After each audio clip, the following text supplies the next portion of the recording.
3일 동안 우리가 이 권위에 대해서 또 귀한 강의를 듣게 되었습니다. 제가 강사님 소개하겠습니다. 네덜란드 아펠도른 신학대학교의 총장이시면서 실천신학 교수이신 마튼 야콥 카터 교수님이십니다. 이 카터 교수님은 수학 선생님이셨어요. 수학 선생님이셨다가 부름을 받아서 신학 공부를 이제 하시게 되었고, 그리고 이제 교회에서 청빙을 받아서 자이스트 교회라는 곳에서 15년 넘게 풀타임으로 또 목회 사역을 또 감당을 하셨습니다. 그리고 이후에 박사학위를 받으셨는데 조직신학에서 받으셨어요. 그래서 그리스도의 존재, 성자의 선제에 대한 논문으로 조직신학에서 박사학위를 받으시고, 그래서 조직신학 또 변증학 연구하시면서 또 강사 활동을 하시다가 이제 실천신학으로 다시 이제 가르치시게 됩니다. 그런데 이제 조직신학이 재미없어서가 아니라 교단의 필요에 의해서 교단이 이제 실천신학을 이제 감당해라. 그래서 이제 실천신학으로 옮기셔서 실천신학 또 설교학, 목회학 분야에서 활발한 연구와 저술 활동을 하고 계십니다. 그리고 현재는 아펠도른 신학대학교에서 실천신학 교수로 또 총장으로 섬기고 계십니다. 이제 앞으로 3일 동안 우리에게 권위에 대해서 가르쳐 주실 텐데 결국 두 분이 다 지금 변증을 하셔가지고 해주실 텐데, 이제 모실 텐데 여러분이 깜짝 놀라게 큰 박수로 하셔야 되는데 제가 소개하면, 그래서 오늘 강연해 주실 카터 교수님, 또 너무나도 훌륭한 통역을 해 주실 박바울 교수님 여러분 앞에 소개합니다.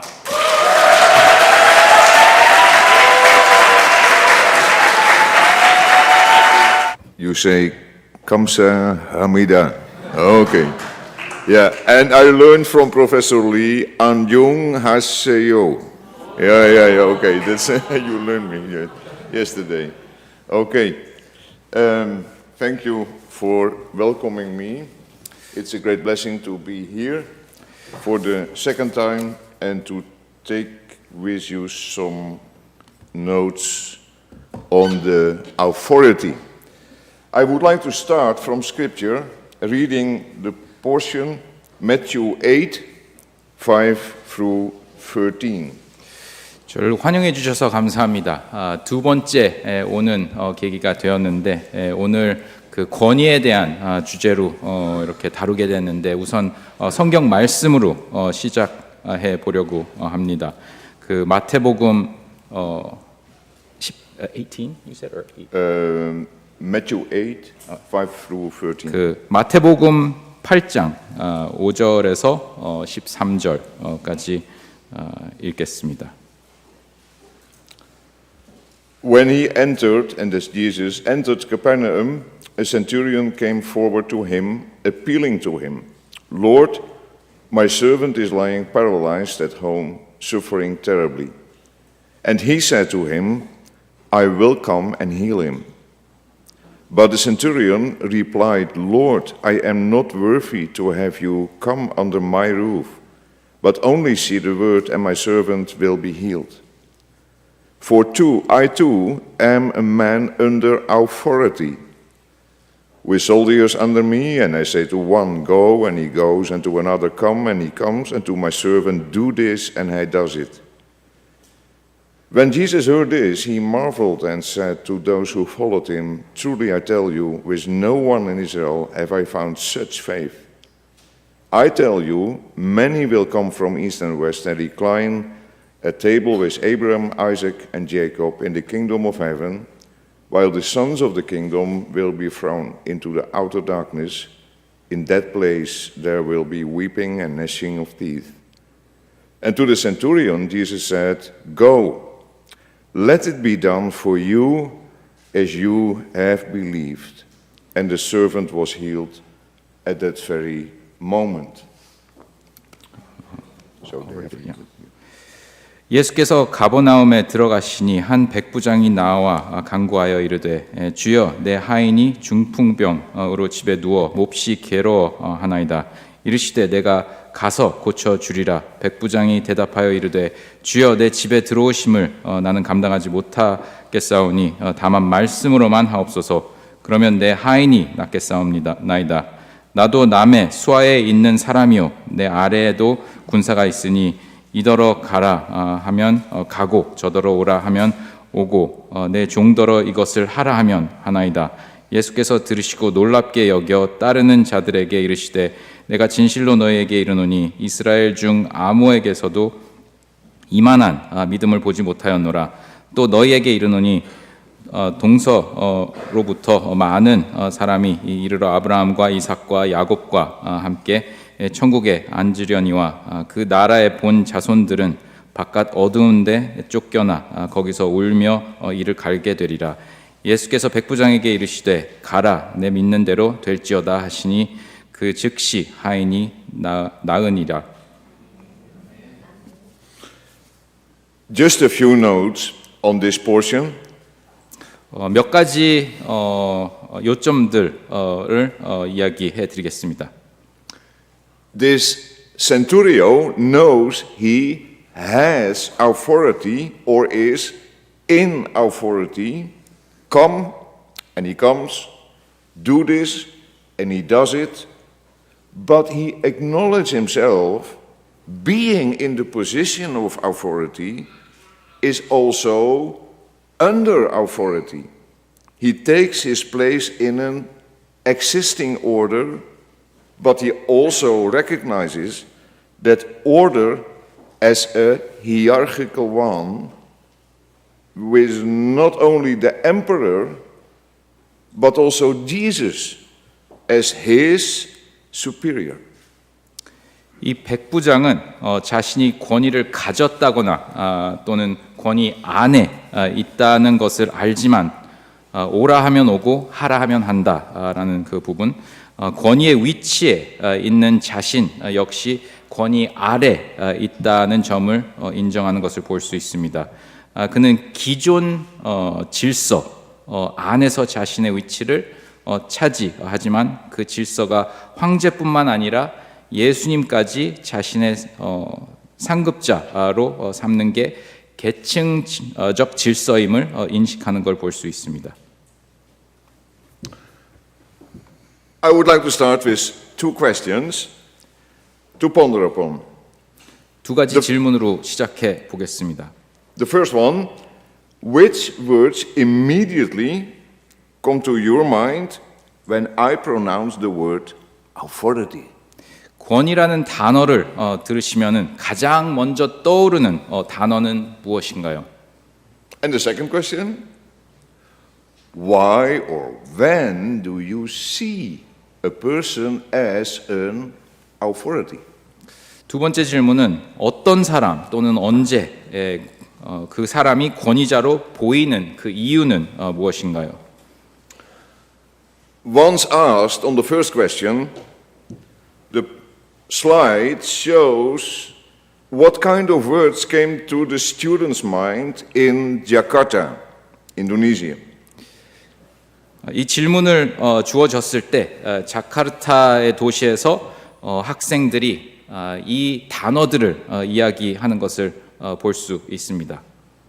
Yes, you see, ultimately God is in the midst of it, but you see also several negative terms as power, punishment, and even authority as dictator.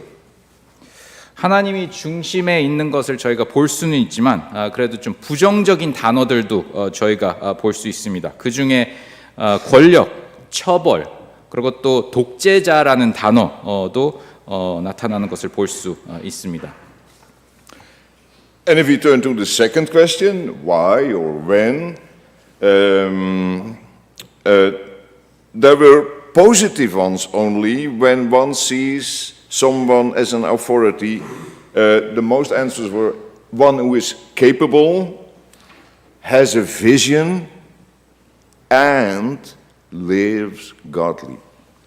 두 번째 질문에 대한 그 왜 또는 언제라는 그 질문이 주어졌을 때 다소 긍정적인 답변들이 나타나는 걸 볼 수 있습니다. 예를 들어서 능력 있고 비전을 가지는 또는 경건하게 사는 사람이라는 답이 나타나는 걸 볼 수 있습니다. Before we start with a further exploration of etymology and biblical theological perspectives, we will look to this slide. You see there the picture of a lighthouse.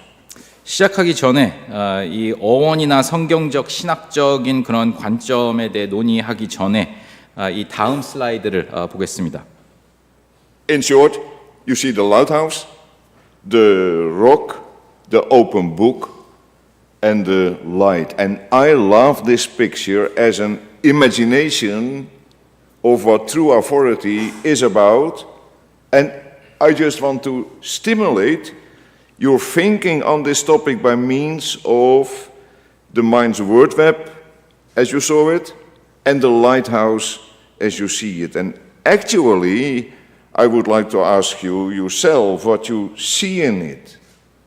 But of course, for the sake of time, I will just take you along the ride.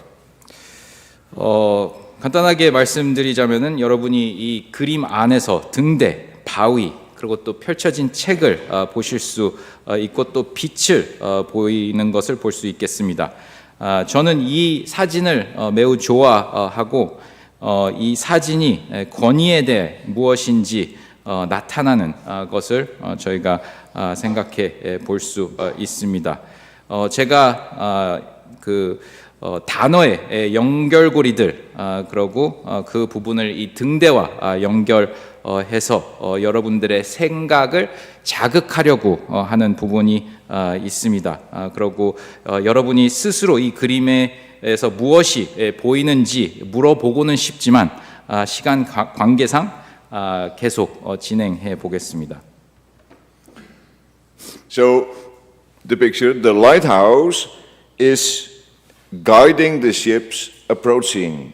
And I am thinking of authority of a leader who has a vision for the direction we should go, safe guidance, leading to flourishing an organization.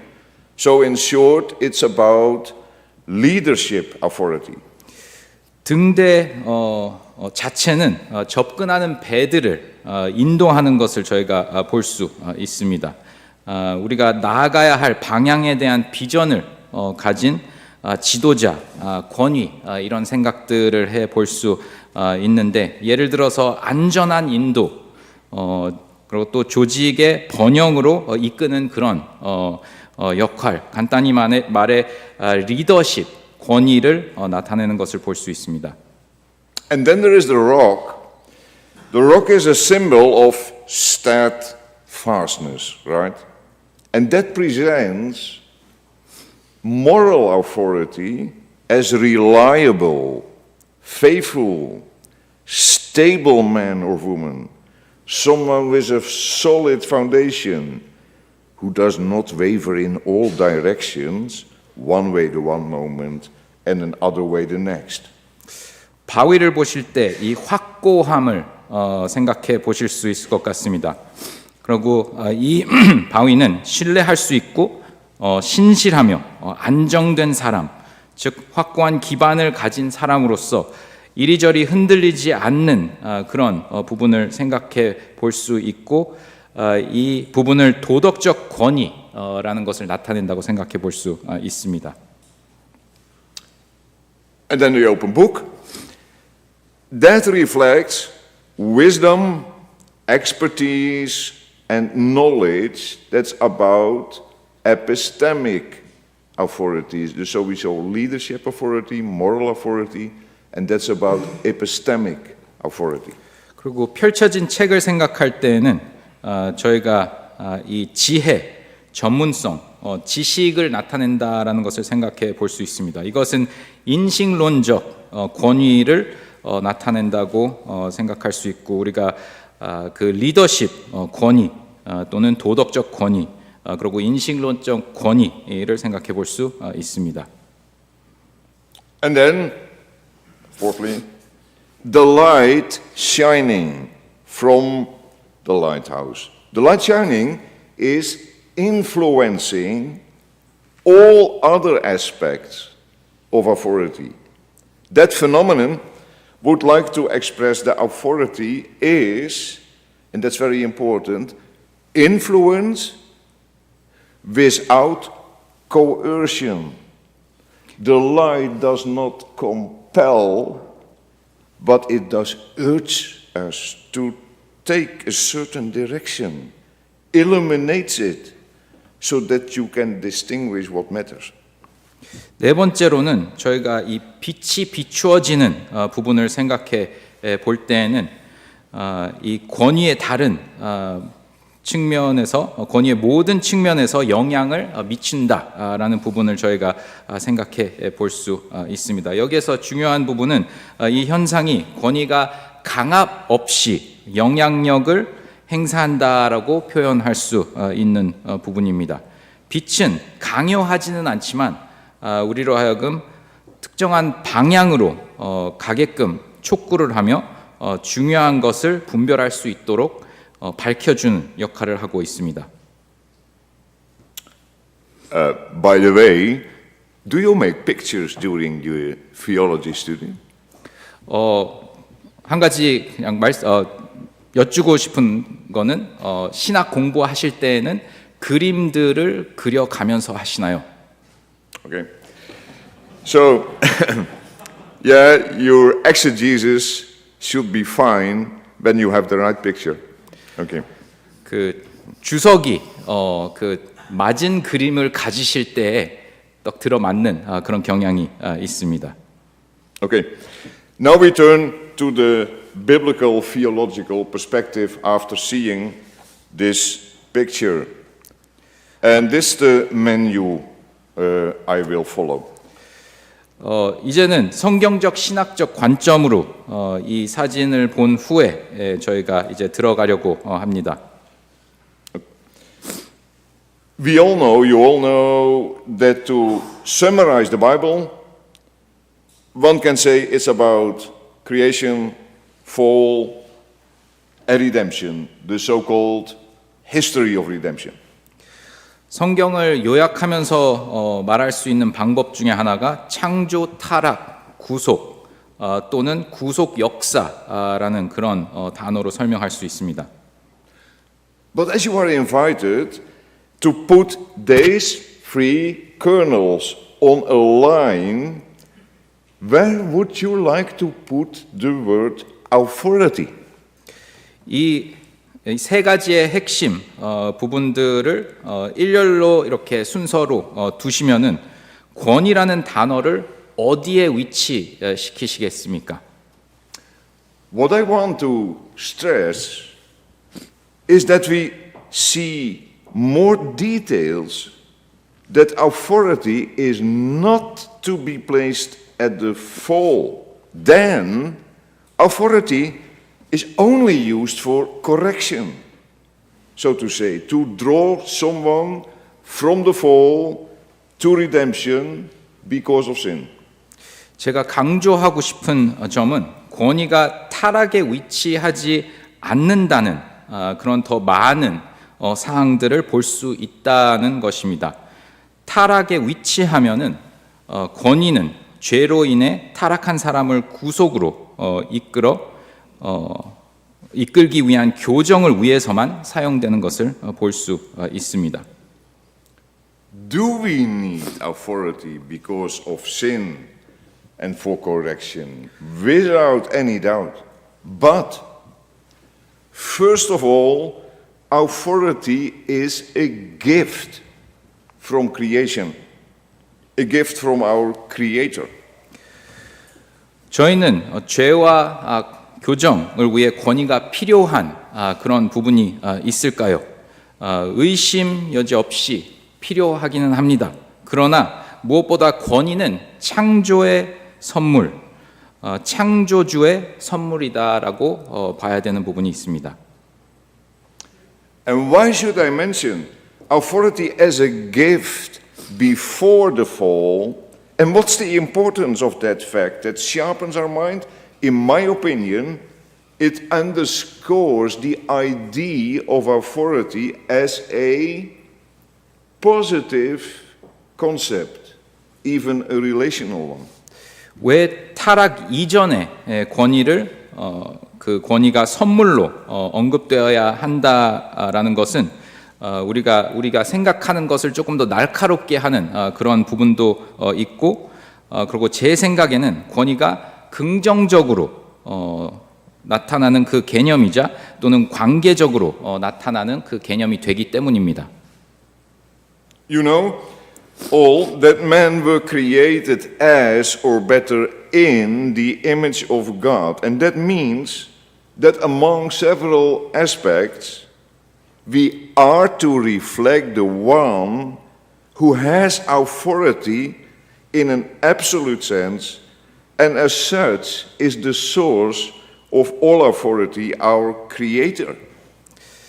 아시다시피 여러분도 인간은 하나님의 형상 또는 하나님의 형상 안에서 창조되었다라는 것을 잘 알고 계십니다.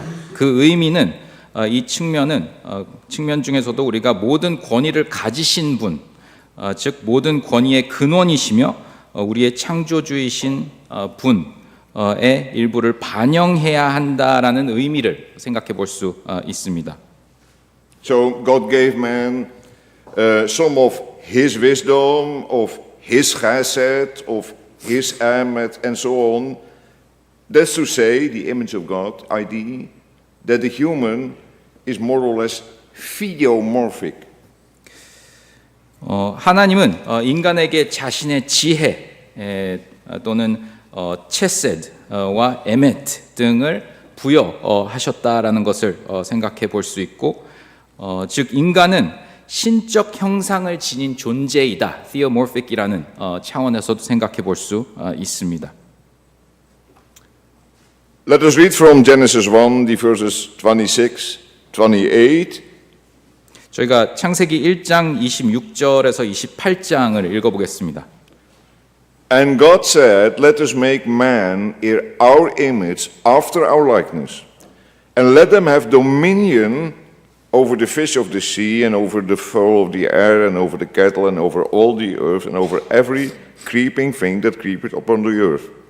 So God created man in his own image. In the image of God created he him, male and female created he them.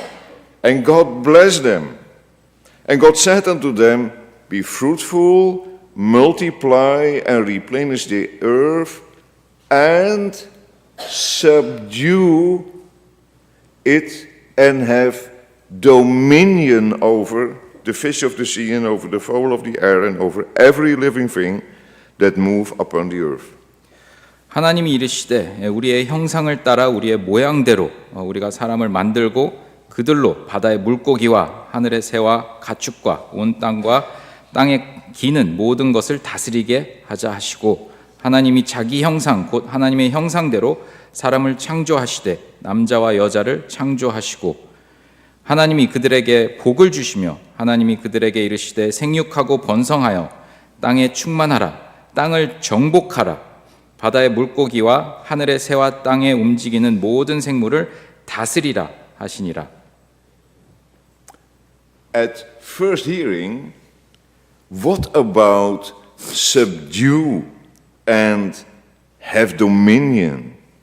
Doesn't it seem a bit like an exercise of power, keeping someone under your thumb? So, is exercising authority really, as I said, a positive thing? 처음에 이 정복하라, 다스리라 라는 말을 생각하셨을 때 어떤 생각이 드시나요? 이 생각, 처음 드는 생각이 권력을 행사하는 그런 것처럼 보이지 않는가요? 누군가 손 아래에 두고 이렇게 억압하는 그런 그림을 생각해 보실 수도 있습니다. 그런 생각을 할 때는 권위를 행사하는 것이 정말 긍정적인 것인지 라는 질문을 해볼 수 있을 것 같습니다. The Old Testament well-known scholar Bruce Walker rightly states, I think, in his theology, quote, by themselves the commands to rule and to subdue do not protect the earth and creatures from human abuse.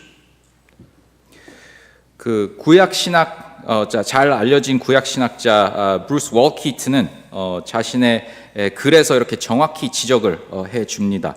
다스리라, 정복하라라는 명령 자체만으로는 인간이 지구와 그 생물들을 학대하는 것을 막을 수는 없다라고 합니다. Wolke himself points out that the command, subdue, have dominion, was given before the fall. In other words, the command is given in the context of a creation that God calls very good, and in which the abuse of human authority was simply not an issue. 이 명령은 월키트이 해석하기에 이 명령은 그 타락 이전에 주어졌다라는 부분을 이야기하면서 하나님이 매우 좋았다라고 이야기하시는 그 창조 세계의 맥락에서 주어졌다라고 이야기를 합니다. 그리고 그 당시에 인간의 권위, 권력의 남용이 전혀 문제되지 않는 그런 상황에서 주어졌다라는 부분을 생각할 수 있습니다. By the way, this command dates from a time when our current possibilities for subduing creation were not even remotely conceivable. Technical developments, especially since the Industrial Revolution, has enabled us to rule in ways that are destructive of the rest of creation. Pre-industrial societies simply couldn't do this, at least not to the extent that we can today. The more our human capabilities have increased over time, the greater our responsibility has become to exercise dominion in a responsible and respectful manner. And it is precisely in this that we, especially as Westerners, I said, and you may say it for yourself, have failed. 한 가지 덧붙이자면은 이 명령은 우리가 현재 창조물을 정복하고 지금 이 시대에서 정복할 수 있는 가능성들을 전혀 상상조차 되지 않은 시기에 주어졌다라는 부분을 생각할 수 있습니다. 특히 산업혁명 이후 기술 발전은 우리가 창조계의 파괴적인 방식으로 다스림을 행사하는 것을 저희가 생각해 볼 수 있습니다. 산업화 이전 사회는 적어도 오늘날 우리가 할 수 있는 정도까지 그런 파괴성을 나타내지는 않았습니다. 이 시간이 지나면서 인간의 능력이 또 커져가면서 우리는 이 다스림이라는 을 생각할 때 그 책임감이 있고 존중하는 방식으로 행사해야 할 그런 책임이 더더욱 커져간다라는 생각을 할 수 있지만 바로 이 점에서 우리 서양인들 그리고 여러분들을 포함할 수 있는 차원에서 우리 모두가 실패한 점이 있다라고 이야기할 수 있습니다. Authority turns out to be, as we have seen now, first of all, related to take the position I have given you. That is to say, the position in God's created order. 권위는 결국 내가 주어진 부여한 그 위치를 차지하라라는 것과의 관련이 있습니다. 즉 하나님의 창조 질서 속에서 그 위치를 이야기하게 되는 것입니다. And yes, this God-given position is the position under God. So men have authority because they themselves are under authority of God.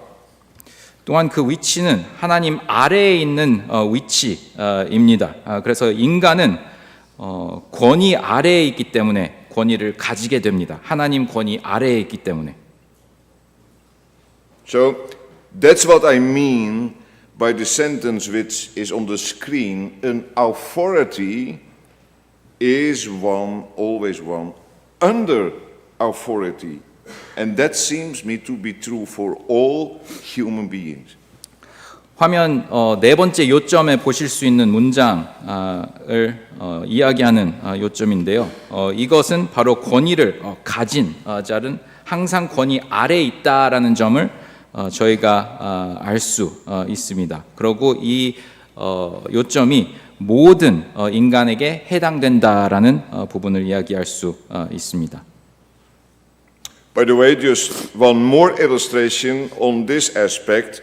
Authority, order of creation, God-given position. 이 측면에서 한 가지 더 예시를 들자면은 이 순서들을 이야기해 볼 수 있습니다. 권위, 창조의 질서, 그리고 하나님이 주신 그 위치를 생각해 볼 수 있습니다. So we turn to the fifth commandment as an illustration. Honor your father and mother.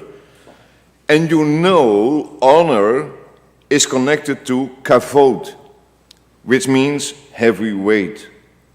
For example, God's glory. His kavod is of great weight. 저희가 다섯 번째 계명, 10계명 중에서 계명으로 저희가 예시를 찾을 수 있는데요. 내 부모를 공경하라라는 글을 살펴볼 수 있겠습니다.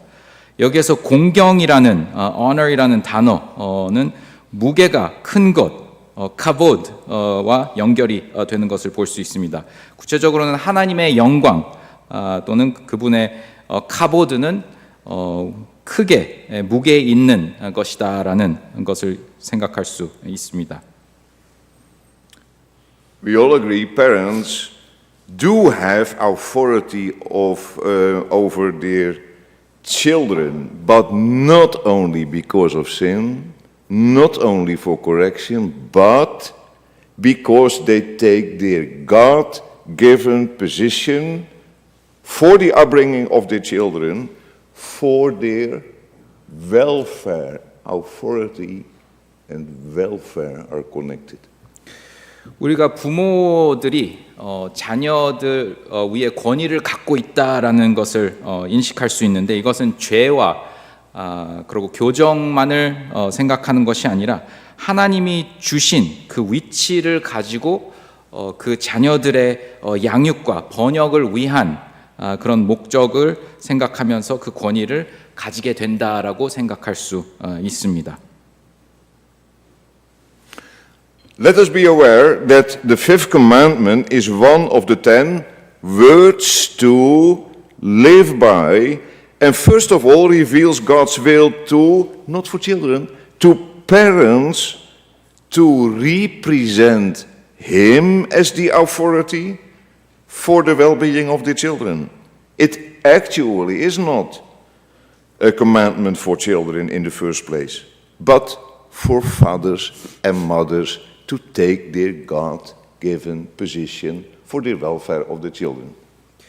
다섯 번째 계명은 저희가 이 10가지의 삶의 지침으로 생각할 수 있는 부분 중에 하나인데 무엇보다 부모가 자녀의 번영을 위한 권위자로서 하나님을 대표한다라는 그 하나님의 뜻을 드러내는 점을 저희가 생각해 볼 수 있습니다. 그리고 이 계명은 그렇게 생각했을 때 우선적으로 자녀를 위하는 것보다는 아버지와 어머니를 위한 것이다라고 생각해 볼 수 있습니다. So now the second aspect, the first was take the God-given position. The second is that authority turns out to be the given to serve God's order in His creation, in the whole cosmos, and order among all creatures in it. And why?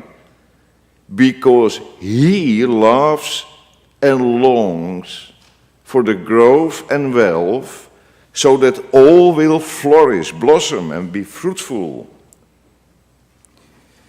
첫 번째는 하나님이 주신 그 위치를 생각해 봤는데요. 두 번째로 넘어갈 때는 우리가 하나님의 그 권위는 하나님의 창조 질서와 그 안에 모든 피조물 사이의 질서를 섬기도록 그 부여한 것이다라고 생각할 수 있습니다. 왜냐하면 하나님은 사랑하시며 성장과 풍요를 갈망하시고 또 모든 것이 번성하고 꽃피고 열매 맺기를 원하시기 때문이다라고 할 수 있습니다.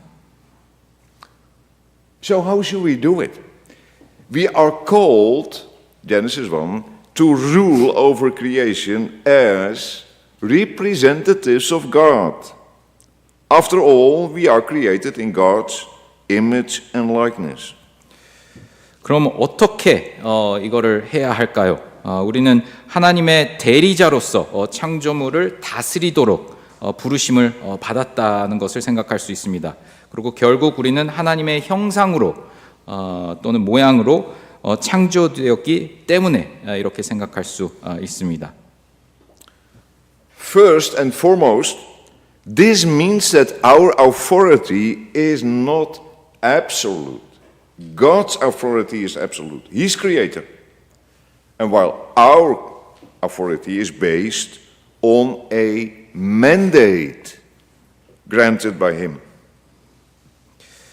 무엇보다도 이것은 권위가 절대적이지 않다라는, 우리에게는 절대적이지 않다라는 것을 의미하는 것을 볼 수 있습니다. 하나님의 권위는 절대적입니다. 하나님은 창조주이시기 때문입니다. 그리고 우리는 그 권위는, 우리가 가진 그 권위는 하나님께서 주신 부여하신 위임의 근거를 한다라고 저희가 볼 수 있습니다. Secondly, our creation in the image of God implies that the exercise of our authority must reflect the way in which God himself exercises authority, his sovereignty, wisely, justly, merciful, with an eye for the weak and the vulnerable. 두 번째로는 우리가 하나님의 형상대로 창조되었다는 것은 우리가 권위 행사를 할 때 하나님에서 주권을 행사하시는 방식으로 그 방식을 비춰야 되는, 나타내야 된다라는 부분을 생각할 수 있습니다. 지혜롭고 공평하고 자비롭게 또는 약하고 취약한 분들을 돌보는 방식으로 권위를 행사해야 된다라는 것을 의미합니다. Originally, therefore, the word authority was used in that positive sense. Although it's a little dangerous to develop along the etymological lines what's in a word that's dangerous, I know, but it can be just a wonderful illustration of what we have seen from Genesis 1. 따라서 원래 권위라는 단어는 이런 긍정적인 의미로 사용되는 것을 볼 수 있습니다. 이 단어의 어원으로만 의미를 발전시키는 게 저는 조금 위험할 수도 있다라는 것을 알고는 있지만 그래도 창세기 1장에서 본 내용을 훌륭하게 설명해 주는 예시가 될 수 있다는 점도 있습니다. So, authority stems from the Latin word auctoritas, which is derived from the verb augere, to take the initiative, to let it grow, to let it flourish. 권위는 라틴어 auctoritas에서 비롯되는 단어이고 또는 동사 이거는 잘 못하겠는데 auger에서 파생되었다라는 점을 저희가 볼 수 있습니다. 그래서 주도권을 잡다, 성장시키다, 번성시키다라는 의미를 생각해 볼 수 있습니다. Do you love Latin? Do you? 라틴어를 사랑하시나요? Okay, you should. Yeah, okay. 사랑하셔야 됩니다. Okay. So that's one part. On the other hand, we can turn to the Greek word, which is normally used in the New Testament, and also in the translation, the Greek translation of the Old Testament, exousia. That's well known. Literally, what comes out from our being, and that's the danger I mentioned, to have the etymological part, but nevertheless, it is an illustration. Exousia, it belonged to our being to have authority. 그 라틴어가 한 측면이었고 다른 한편으로는 신약 성경에서 주로 사용되는 그 헬라어를 살펴볼 수 있습니다. 이 단어 엑수시아는 문자적으로 우리 존재에서 나오는 것, 그래서 이 어원이 그래서 좀 위험할 수 있는 그 부분을 생각할 수 있지만 그래도 이것이 의미하는 것은 우리의 존재에서 속한다는 부분은 생각할 수 있습니다. Now, therefore, we will see that we should acknowledge that authority is not about tyranny, dictator, and not confuse power with violence. 따라서 이 하나님의 형상대로 창조된 우리의 존재에 속하기 때문에 우리가 보게 될 것은 권위는 폭정, 독재자가 아닌 정당한 권력을 폭력으로 혼동해서는 안 된다는 점을 저희가 생각해 볼 수 있습니다. Okay, we now turn to the Old Testament, New Testament part to see, just by way of sightseeing, what's in the Old Testament, New Testament on the word authority. 이제는 저희가 구약 성경과 신약 성경으로 살펴볼 텐데요. 이 부분은 저희가 그냥 구경하는 차원에서 들여다보는 그 엑수시의 단어를 생각해 볼 예정입니다. And I will see, because of time, if I have to shorten the sightseeing in order to have enough time for a Q&A. That's by the way. 시간상 제가 이 부분을 조금 줄이면서 그리고 그 질의응답 시간을 가지려고 할 생각도 있습니다. In the Septuagint, you know the Greek translation of the Hebrew Bible. Exousia appears about 100 times, depending on the edition, translating several Hebrew words connecting to rule, power, dominion, or right. To summarize, it's about authority or right to act, rule or dominion, political or divine, and also to have the freedom of control.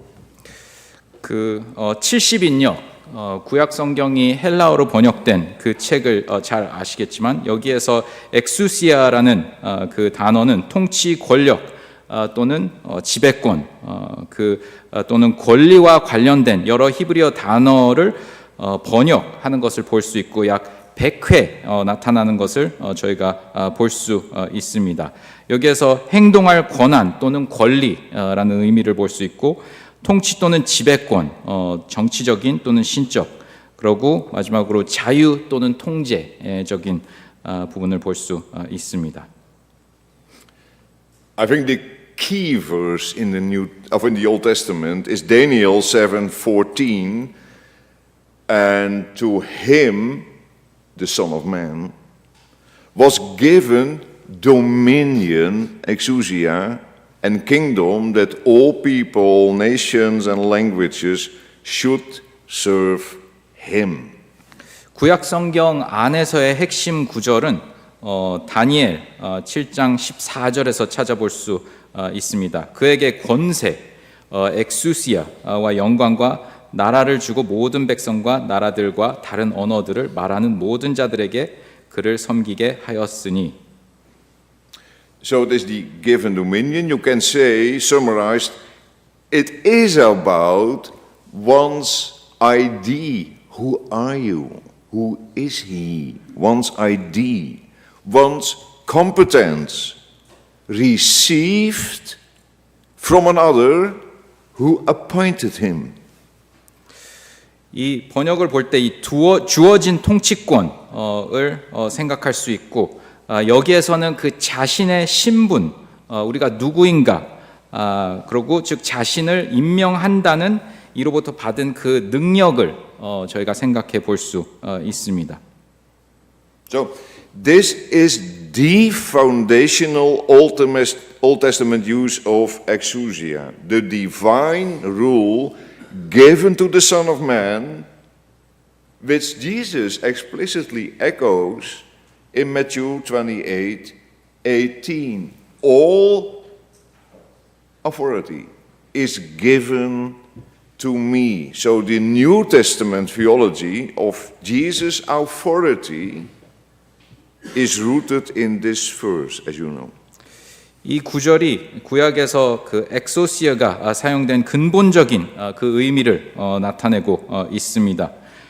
즉 인자에게 주어진 그 신적 통치권으로 예수님께서 마태복음 28장 18절에 이야기하는 그 모든 권세가 내게 주어졌으니 라는 구절이 이 명백히 여기에서 연결되는 것을 볼 수 있고, 신약 성경에서 예수님의 권위는 그 관한 신학은 이 구절에서 뿌리를 찾을 수 있는 부분을 볼 수 있습니다.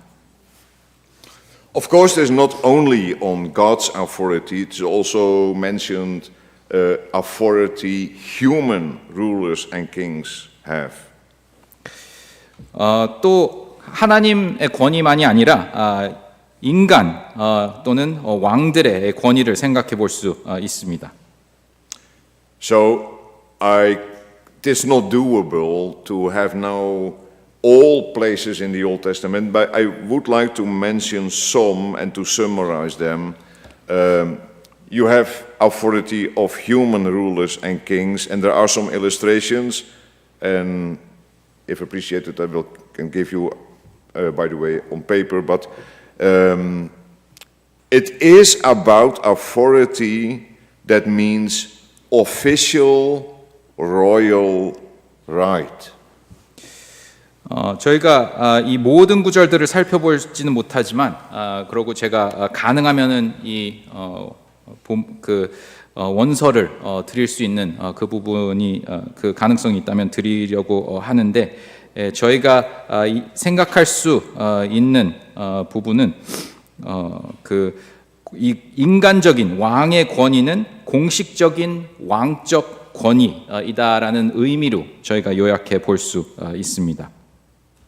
Just one example from human authority given, for example, to Joseph, Genesis 41:35. Joseph gathers food and then under Pharaoh's authority, exousia. So authority that is delegated, administrative, governmental. 한 가지 예를 들어서 찾아볼 수 있는 부분은 창세기 41장 35절 안에서 요셉이 바라의 권세, 엑소시아 아래에서 식량을 모았다라는 부분입니다. 여기에서는 그 위임된 행정적인 그 권력을 저희가 생각해 볼 수 있습니다. And just one more, and then we go to the New Testament. Nehemiah 5:15, the former governors laid heavy burdens and took from them bread and wine besides 40 shekels of silver. Even their servants ruled, exercise authority, and I underscore exercise because authority is always exercised authority over the people. 한 본문을 더 드리자면은 느헤미야 5장 15절에서 찾아볼 수 있는 부분입니다. 이 안에서 나보다 먼저 있던 총독들은 백성들에게 양식, 포도주와 또 은 40세겔을 그들에게 빼앗고 종자들도 백성들을 압제, 엑소시아 하였으나 라는 부분을 이야기할 수 있습니다. 그리고 여기에서는 그 동사 행한다라는 부분을 제가 강조할 수 있습니다. So now the colors of authority in the New Testament, just that you have some words in mind. Exousia is, as you know, where it's an important Greek word in the New Testament, often translated as authority, power, right. It carries nuances of delegated authority, freedom of action, sovereign power, depending on context. 이제는 신약 성경으로 들어가서 이 권위의 색깔들을 한번 살펴보고 싶은데 이 엑소시아라는 단어는 신약 성경에서 권위, 권력 또는 권리로 번역되는 것을 볼 수 있고 문맥에 따라서 위임된 권위, 행동의 자유 또는 주권적 권력 이런 뉘앙스로 나타나는 것을 볼 수 있습니다. So now we turn to the most important and theological significant New Testament passages where exousia appears, and I have grouped them by theme shortly. 이제는 가장 중요한 또 신학적인 그런 신약 성경 안의 구절들을 찾아볼 텐데 이 구조는 제가 주제별로 이렇게 놓인 구절들입니다. And we start with the authority of Jesus. Matthew 7:29, and that's about his teaching. For he was teaching them as one who had authority, exousia, and not as the scribes. So Jesus' teaching carries inherent divine authority. 저희가 예수님의 권위로 시작하려는데 여기에서는 마태복음 7장 29절을 찾아볼 수 있습니다. 여기에서 이는 그 가르치시는 것이 권위 있는 자와 같고 그들의 서기관들과 같지 아니함이러라 라고 하는 부분에서 예수님의 가르침에서는 본질적인 신적 권위가 내재되어 있다라는 부분을 생각해 볼 수 있습니다. Another example is about Jesus' prerogative to forgive sin. Matthew 9:6. But that you may know that the Son of Man, you remember, Daniel 7:14, has authority, exousia, on earth to forgive sins. A delegated authority from his Father. 다음 예시는 예수님의 그 죄에 대한 예수님의 신성한 권한이라는 부분을 나타내는 구절을 마태복음 9장 6절에서 찾아볼 수 있습니다. 여기에서 그러나 인자가 세상, 이 인자는 다니엘 7장 14절에서 생각할 수 있는 부분인데 인자가 세상에서 죄를 사하는 권능 있는 줄을 너희로 알게 하려 하노라라는 부분을 볼 수 있습니다. Yeah, and to mention once more the Matthew 28:18, we saw already the all authority in heaven and on earth has been given to me. So that's the climax of Matthew's gospel, based once again on Daniel 7:14. 하나 더 보여드리자면은 마태복음 28장 18절 저희가 벌써 본 구절인데요. 여기에서 예수께서 나와 말씀하실 때 이르시되 하늘과 땅의 모든 권세를 내게 주셨으니라는 부분을 볼 때 이게 그 예수님의 보편적인 주권에 관한 그 절정적인 그 선언이라고 볼 수 있습니다. So now we turn to another part. There are much more examples, but just by the way of illustration to a second theme, and then you can see in the New Testament that the authority Jesus has is delegated to disciples and believers. For example, Luke 9:1, he, Jesus, gave them power and authority over all demons and to cure diseases. So they have the authority to act in Jesus' name. 이제 두 번째 주제로 넘어갈 텐데요. 예수님의 권위가 제자들에게 어떻게 위임됐는지라는 부분을 살펴봤을 때 누가복음 9장 1절을 살펴볼 수 있습니다. 여기서 예수님께서 12 제자들을 불러 모든 귀신을 제어하며 병을 고치는 그 능력 능력과 권위를 주시고라는 부분에서 예수님의 이름으로 행할 수 있는 그 위임된 권위를 생각해 볼 수 있습니다. There is one wonderful example more on this. I would like to mention that John 1:12, that's such a beautiful text. And that's strange to say because all biblical texts are beautiful, I know. But this one, but to all who did receive him, he gave the right, the exousia, to become children of God. Dus authority as a divine privilege. You have the position, the God-given position to be a child of God. 한 본문 더 보자면은 이 본문은 제가 아름답다고 이야기할 수 있는 부분인데 약간 이상하게 들릴 수 모든 성경이 아름답기 때문에 이상하게 들리실 수도 있지만 요한복음 1장 12절을 볼 수 있습니다. 영접하는 자 곧 그 이름을 믿는 자들에게 하나님의 자녀가 되는 권세 엑수시아를 주셨으니라는 부분에서 저희가 그 신성한 특권을 그 권위로 생각하고 가지고 있다. 하나님의 자녀가 되는 그 지위를 생각해 볼 수 있습니다.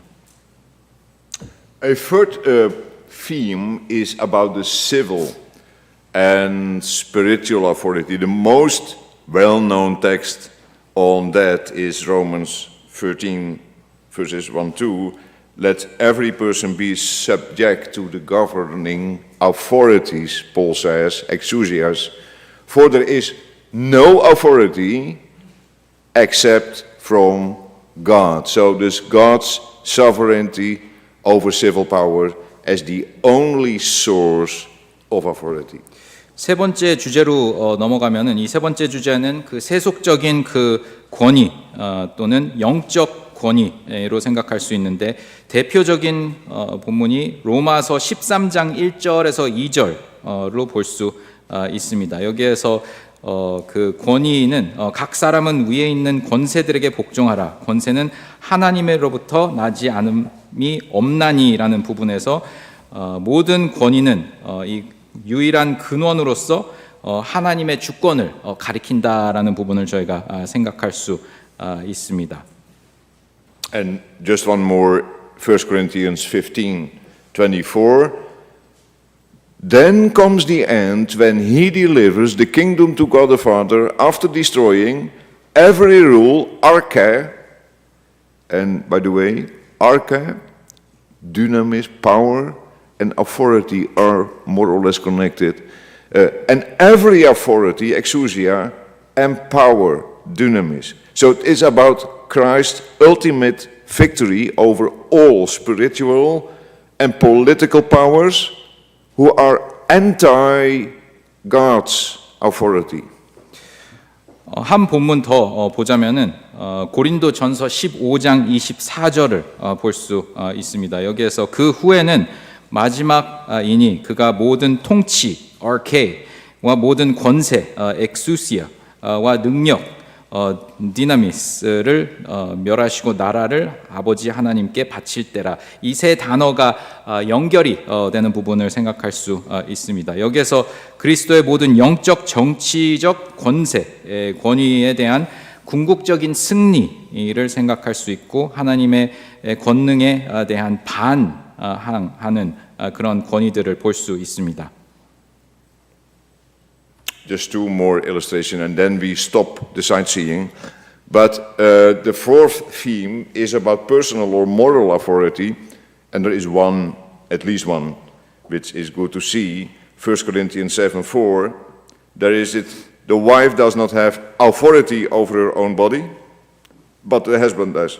Likewise, the husband does not have authority over his own body, but the wife does. So it's about mutual authority in a marriage.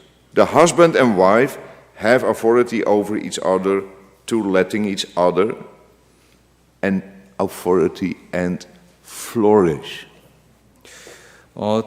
두 가지 예시를 더 보려고 하는데요. 그 네 번째 주제는 개인적 또는 도덕적 그런 권위 안에서 고린도전서 7장 4절을 볼 수 있습니다. 여기에서는 아내는 자기 몸을 주장하지 못하고 오직 그 남편이 하며 남편도 그와 같이 자기 몸을 주장하지 못하고 오직 그 아내가 하나니, 여기에서 결혼 안에서의 그 상호 권위라는 부분을 생각할 수 있습니다. 이거를 볼 때 남편과 아내는 서로가 번성하도록 허용하는 그 권위를 가진다라는 것을 생각할 수 있습니다. And the fifth group is about the cosmic and eschatological context. Let me mention this one from this portion. The last one I think I should do. Yeah, Revelation 13:7.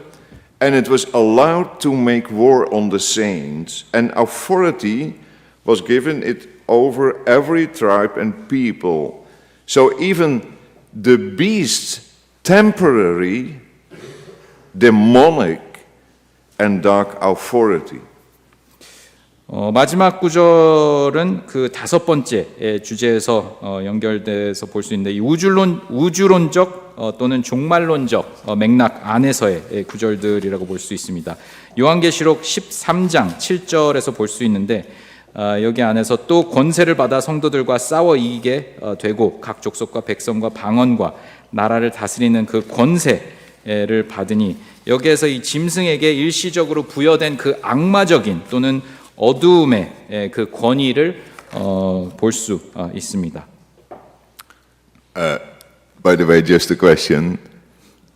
Are you all here still? 한 질문을 하겠습니다. Okay. Yeah, that's wonderful. That's a great job you do. Okay. But we come to an end, not immediately, sorry, but we go to an end to have some time spared for Q&A. 자, 이제 거의 마지막으로 들어섰는데요. 완전히 마지막은 아니지만 그래도 질의응답 시간을 가지려고 이제 마지막으로 들어섰습니다. I would like to make some notes, and then I turn to the paradoxical character of authority. And then I would like to mention three parts of that paradox within it. 제가 몇 가지 노트 차원에서의 요점들을 말씀드리고, 그 다음에 권위의 역설적 성격 안에서 세 가지의 주제로 나눠드리려고 합니다. First, authority and power.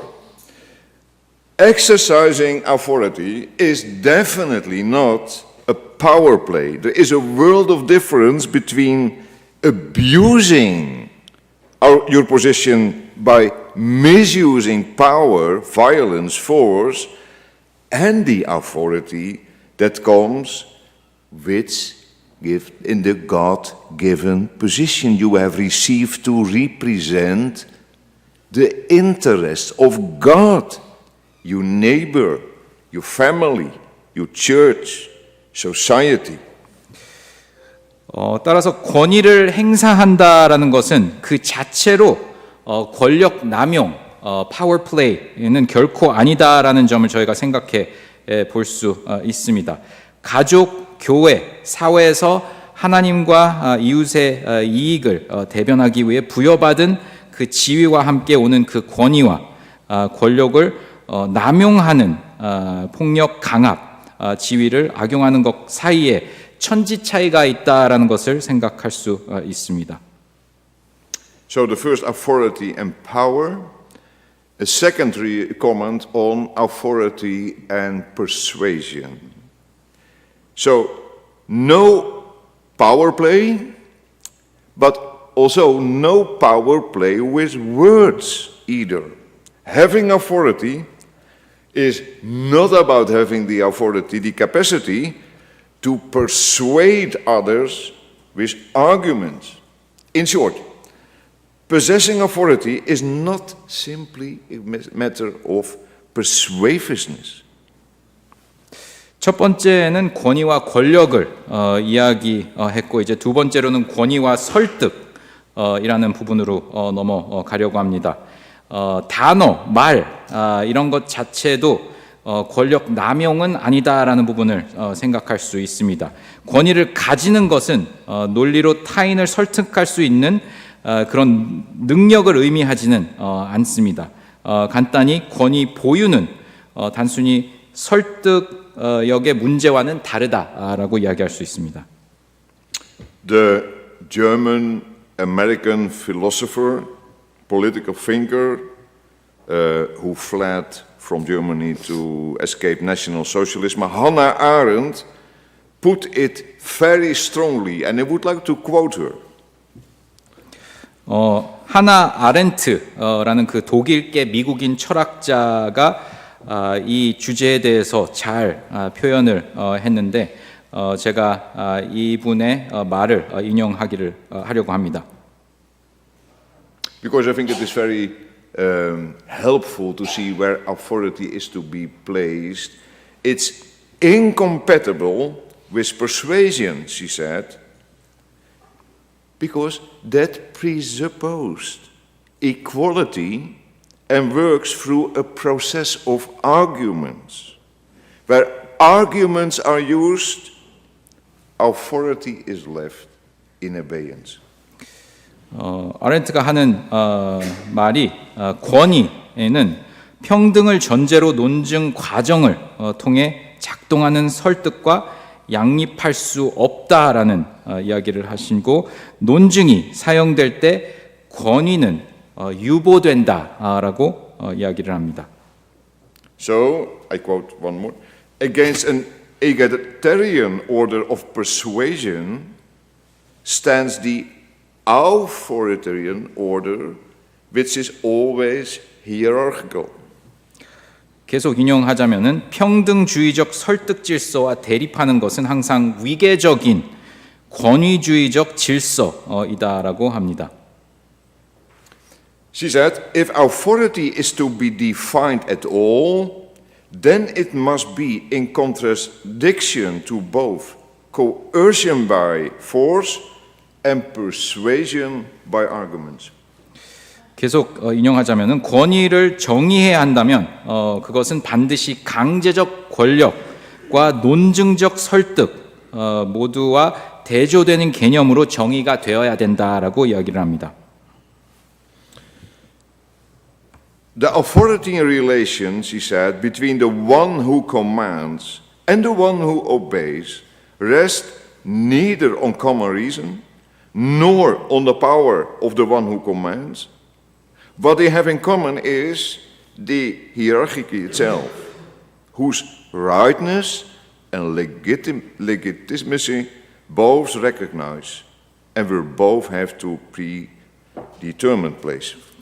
아렌트가 계속 말하는데 지배자와 복종자 사이의 권위주의적 관계는 공통된 이성이나 지배자의 권력에 기반하지 않는다라고 하면서 그들이 공유하는 것은 계층 구조 그 자체이며 양측은 그 정당성과 합법성을 인정하고 각자 미리 정해진 위치를 차지한다라고 이야기를 합니다. The third remark is authority and power, authority and persuasion, and now some remarks on authority and consent. 저희가 권위와 권력 첫 번째를 다루고 그다음에 두 번째로 권위와 설득이라는 다루고 이제 세 번째로는 권위와 동의이라는 주제로 넘어가겠습니다. As we saw already, it is not about power and persuasion, nor it is a matter of reaching consensus. Yes, authority has to do with consent, but in a very special sense. Consent is neither consensus or agreement, but what the mind sees or may see when it understands. 이미 살펴본 것과 같이 이 권력이나 설득에 관한 것이 이것은 권력이나 설득에 관한 것이 아닙니다라고 할 수 있습니다. 합의에 도달하는 문제도 아니다라고 할 수 있습니다. 물론 동의와 관련은 있지만 매우 특별한 의미에서 동의라고 생각해야 되는 부분이 있고 동의는 합의나 합의하는 그런 동의가 아니라 우리가 생각하고 이해할 때 보는 차원에서의 관점에서 이 동의를 이해해야 되는 부분이 있습니다. Consent actually happens when we think together. So reason can guide us to consent to an argument. But consent extends beyond the deliverance of reason. 동의는 실제로 우리가 함께 생각할 때 일어난다라고 할 수 있습니다. 그래서 이성은 우리가 어떤 주장에 동의하도록 이끌 수는 있지만 동의는 이성적 판단을 넘어선다라고 이야기를 해야 되는 부분이 있습니다. Now, shall we end with the paradise?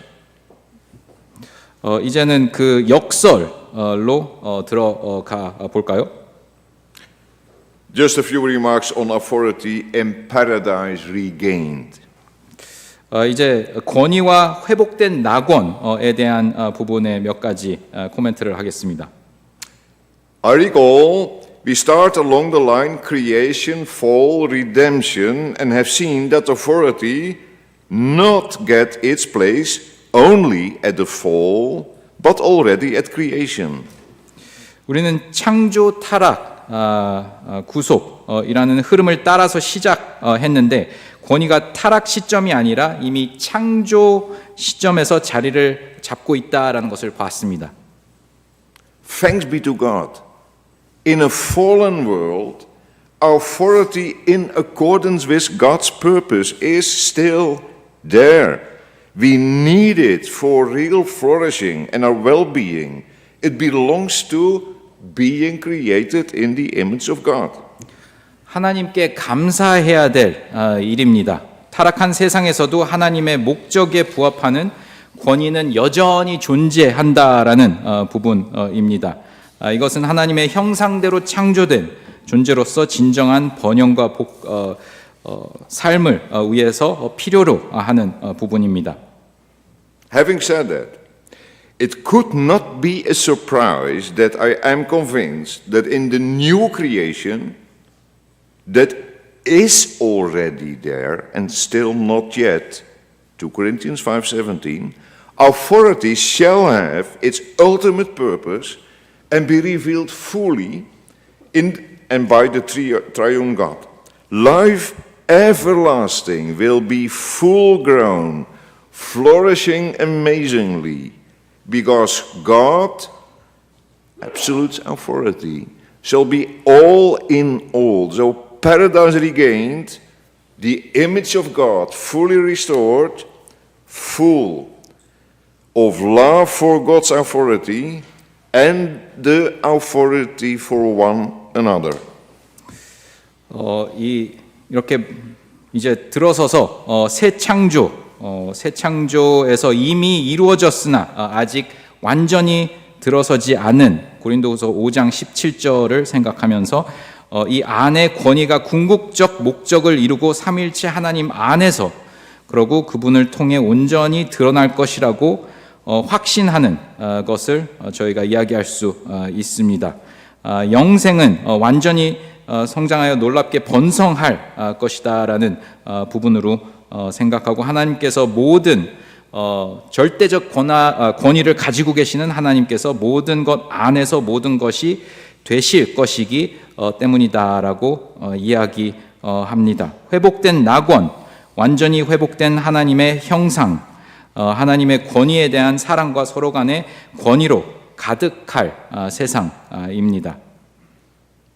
I want to end this first lecture with a quotation from Calvin's Institutes as a starter and appetizer for tomorrow's lecture on authority and truth, and after that in our third lecture on authority and preaching. Here it is. 내일의 권위와 진리 강의와 그 뒤에 있을 세 번째 강의 권위와 설교를 위한 그 에페타이저로 칼빈의 기독교 강요에서 그 글을 인용하려고 합니다. 그리고 이런 차원에서 이 강의를 마치려고 합니다. Do you love Calvin? 칼빈을 사랑하시나요? Yeah. Why do you love him? 왜 사랑하시나요? unbelievable. You should love God. So, but here is Calvin. In vain, he said, were the authority of Scripture fortified by argument or supported by the consent of the church or confirmed by any other helps, if unaccompanied by assurance higher and stronger than the human judgment can give, till better foundation has been laid, the authority of Scripture remains in suspense. On the other hand, when recognizing its exemption from the common rule, we receive it reverently, and according to its dignity, those proofs which were not so strong as to produce and rivet a full conviction in our minds become most appropriate helps. End quote. End lecture. 성경의 칼빈의 글입니다. 성경의 권위가 논증으로 강화되거나 교회의 동의로 지지되거나 다른 어떤 도움으로 확증된다 해도 인간의 판단이 줄 수 있는 것보다 더 높고 강한 확신이 동반되지 않는다면 헛된 일이다. 이 더 나은 기초가 놓이기 전까지는 성경의 권위는 유보된 상태로 남는다. 반대로 성경이 일반 법칙에서 예외임을 인정할 때 우리는 경건하게 그 위험에 걸맞게 받아들인다. 그러면 우리 마음의 완전한 확신을 일으키고 굳게 박히게 할 만큼 강력하지 않았던 증거들조차 가장 적절한 도움이 된다. 강의의 끝입니다. Say bye-bye to the lighthouse. Okay. 등대 안녕이라고 하십시오.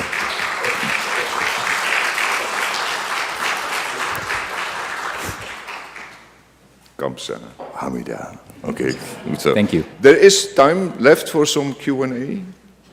Yeah? 시간 Okay. 한 till 30. Okay. Yeah, that's fine. 질의응답 시간을 가지려고 합니다. 그래서 질문 있으시면은 자유롭게 해주시면 좋겠습니다.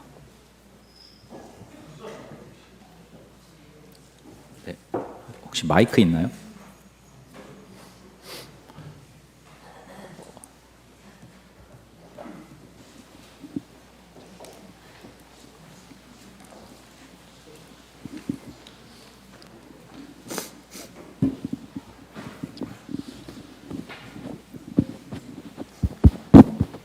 Thank you, Professor. I want to ask that what's your opinion on the authority in the Reformed Church in individual? And I also want to know that how you see the women pastor system in this authoritative arguments or like biblical authority hierarchical system? Okay. Hopefully I understand it rightly, but 번역해 주세요. 본인이. 감사합니다, 교수님. 제 질문이 좀 그럴 수 있는데, 그 개혁교회 안에서 그 한 개인이 갖고 있는 권위에 대한 교수님의 이해가 궁금하고요. 그게 여성 목사에 대한 권위와 여성 목사에 대해서 성경적 권위 체계 안의 시스템으로 봤을 때 그 논쟁이 있는데 교수님의 개인적 의견이 궁금합니다. In the Reformed Church, the authority of an individual sometimes is discussed, but it's in conflict with a female pastor. And I want your thoughts on how that can transpire or be explained in terms of the female pastor authority and individual authority in the Reformed Church. okay, thank you for your question. Your English is that good that I understand as I hear your question indeed. So that's a compliment for you. About... Short pieces, please. Yeah. It's a 칭찬입니다. 질문이 좋아서. Yeah, can you go on? is about the authority of the individual, and then in Reformed churches, in the discussion, the ongoing discussion, female pastor, and all members has authority. Now, the easiest answer is, please wait until my third lecture, and then we are given attention to authority in the church. But I will say a little bit more. 제일 쉬운 답변은 세 번째 강의까지 기다려 주시는 겁니다. 그때 언급할 텐데 그래도 지금 짧게 대답을 해드리겠습니다. What I would like to say now is, let, as in every discussion, the start would be, what does authority mean? Do I have the power? Or do I have the position to flourish others? 그 모든 논의에서는 시작점은 이 질문으로 주어지는 것 같습니다.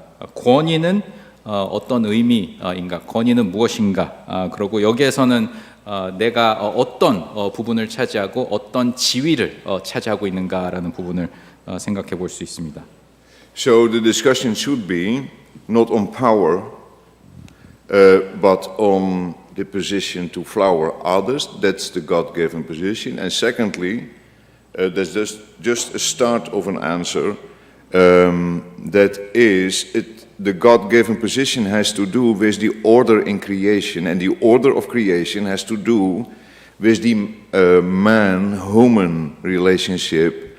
And from that, you can have a sound biblical discussion on man, female pastors, but not as a power play.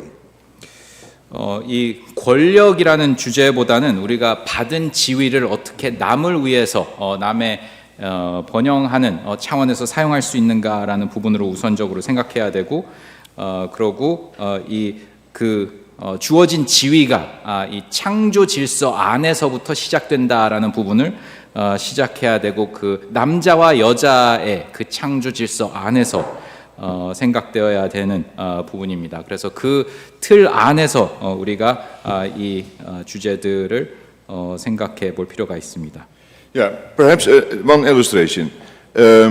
Because authority, you need not the office, you need not to be an office bearer to have authority. For example, Apollos, Acts 18.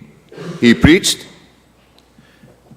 and there were an elder brother and sister, Aquila and Priscilla, a man and a woman, and they said to Apollos, come, we have to drink a cup of coffee, and we discuss your sermon.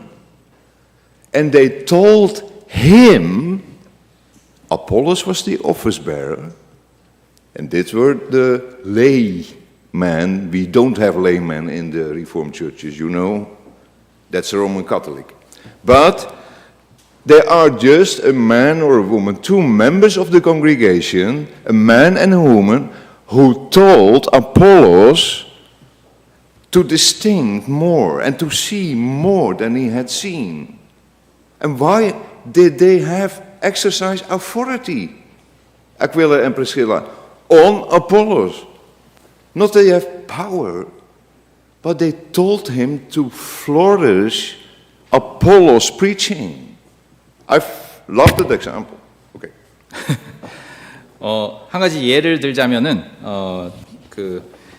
권위는 꼭 직책이나 그 지위, 우리 그 교회 안에 있는 직책이 필요로 하지 않는다라는 점을 생각해 볼 수 있습니다. 예를 들어서 사도행전 18장 안에서 아폴로스랑 브리스길라와 아길라의 그런 그 내용을 생각했을 때 좀 추리겠습니다.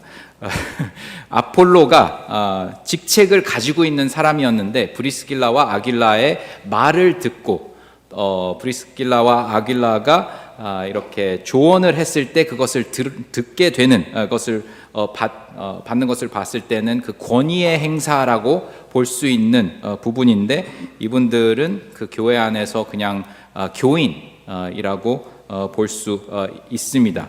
그 행위를 봤을 때는 이게 권력을 사용하는 행위가 아니라 이 아폴로를 더 번영, 더 잘 이렇게 성장하게끔 하는 그 행위다라고 해석하는 게 더 맞다고 생각합니다. Did you really tell what I say? No, that's okay. I don't understand you, so that's okay. Yeah, I'm just kidding. Sorry. 농담을 했습니다. Okay. Is there any more question? 다른 질문 혹시 있으실까요? There are two.